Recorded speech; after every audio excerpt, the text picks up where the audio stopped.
Hello, my name is Kirra-Lee, and today I'll be looking at the concept of identity in Indigenous people. I'll be using a poem and images to illustrate this concept. Identity is an important aspect and it makes up who you are as a person. It is based on your beliefs, values, family background, what you do, and where you come from. As educators, it is important that we help our students to recognise that everyone has a unique and individual identity. Indigenous identity comes from past events, cultural spirituality, and their sense of community. Today I'm going to use the poem Ballad of the Totems and images by Uni to explore the concept of identity further. This poem shows that culture is a basis of the Indigenous identity. Being of Indigenous descent is crucial because this is a link to the country and the natural world. More particularly, the intangible aspects of culture that are transmitted through families and kinship systems. Based on the negative deciphered thinking created in schools, Indigenous culture and identity is being demonised and it severely impacts the Indigenous students that are part of the schooling community. The Nunakal poems demonstrates how important identity romanticises its cultural aspects. The poem reads, My father was Nunakal man and kept old tribal way. His totem was the carpet snake, whom none must ever slay. But mother was of Pewee clan, and loudly she expressed the daring view that carpet snakes were nothing but a pest. Now one lived inside with us in full immunity. For no one dared to interfere with father's stern decree. A mighty fellow 10 feet long, and as we lay in bed, we kids could watch him round a beam not far above our head. Only the dog was scared of him, we'd hear its whines and growls. But mother fiercely hated him because he took her fowls. You should have heard her diatribes that flowed in angry torrents. With words you'd never see in print, except in D.H. Lawrence. End quote, I kill that robber end quote, she would scream, fierce as a spotted cat. End quote. You see that bulge inside of him? My speckly hen make that, end quote. But father's loud and strict command made even mother quake. I think he'd sooner kill a man than kill a carpet snake. That reptile was a greedy guts, and as each bulge digested, he'd come down on the hunt at night, as appetite suggested. We heard his stealthy slithering sound across the earthen floor, while the dog gave a startled yelp and bolted out the door. Then over in the chicken yard hysterical fowls gave tongue.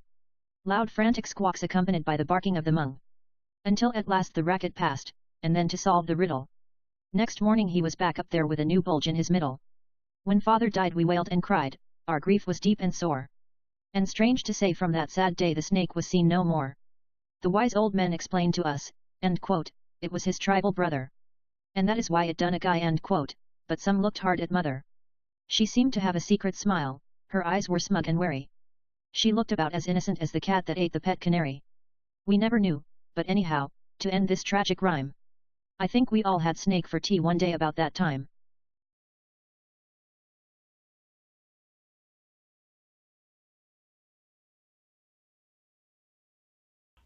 Throughout this poem, certain parts of Indigenous identity are revealed. The first paragraph shows us that the animal totem of the tribe is a living Indigenous person. It is their link to the natural world. The tribal people believe they are one with their totem. They respect and revere their totem and hold great loyalty to it. This connection to the animal world also extends to a connection with their land. The second paragraph again demonstrates the importance of their link to the natural world and gives us a glimpse into the respect for their elders, which is a very important part of their community and identity. The second last paragraph alludes to the link between nature and the people, explaining that once the person has died, the totem, which is their tribal brother, also disappears.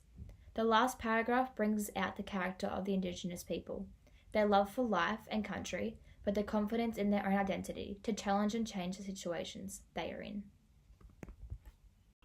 This image next to me is an image that Ururu Nunakal drew herself. The snake figure in this image is her tribal totem.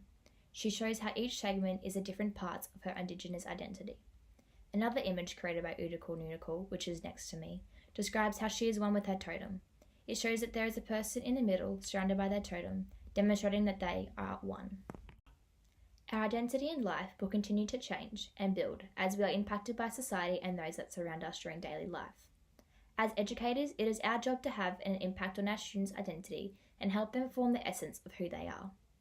By recognising and incorporating Indigenous past and importance of elders into our teaching, we can enrich the learning of all our students. This will help our students understand the meaning and purpose of having and owning their own identity. By exploring in depth the understanding of Indigenous culture and identity, it will assist our students' learning by introducing a variety of teaching methods to help them gain a greater understanding.